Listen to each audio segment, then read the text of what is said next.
Another thing that I'm watching is this, the fact of liquidity. And guys, this is super interesting.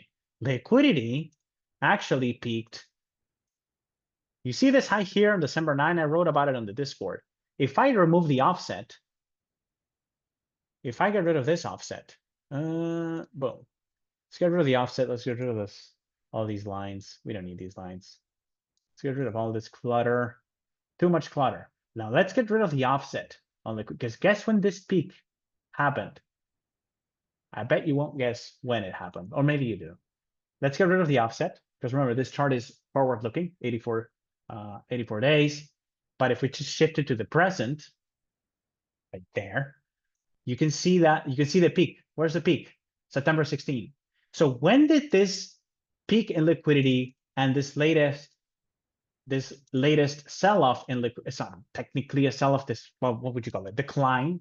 This recent liquidity drain started after Jay Powell cut rates. So he came out, he cut rates. He said he would cut twice more this year. He said he would cut again in 2025. And what does liquidity do? It goes down. It got drained. That's not good. If the guy's cutting rates, he's concerned about liquidity conditions being too low. Instead, the reaction you get is liquidity goes down after he cuts.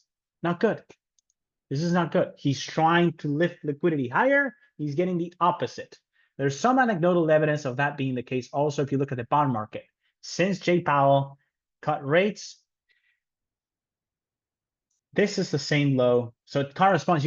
There's actually very high correlation, inverse correlation between interest rates and central bank liquidity. I've seen this again and again and again. It's highly influenced by that. So you can see here that rates bottomed on the day that Jay Powell, or the day before Jay Powell cut rates. They have been rising since. And this is the dollar index. This is not liquidity. They're doing the same thing though. The dollar has been rising since that. That doesn't make a lot of sense either, because the dollar should be softening into a lower rate environment. And then this is what I wanted to show you proper. This is the 2-year rate. This rate is the one that's most closely correlated with monetary policy. And you can see that this is why a lot of people are saying that the Fed may be losing control of the interest rate market, because they're cutting rates and rates went up in response. So the bond market is expecting rates to what? Go up, go higher. I think this is in response to inflation. The market fears inflation. So rates are moving higher, even though the Fed is trying to push rates down. They're losing control of the market. The same thing is true across the curve. You can see the 10-year here. The bottom is on the 17th.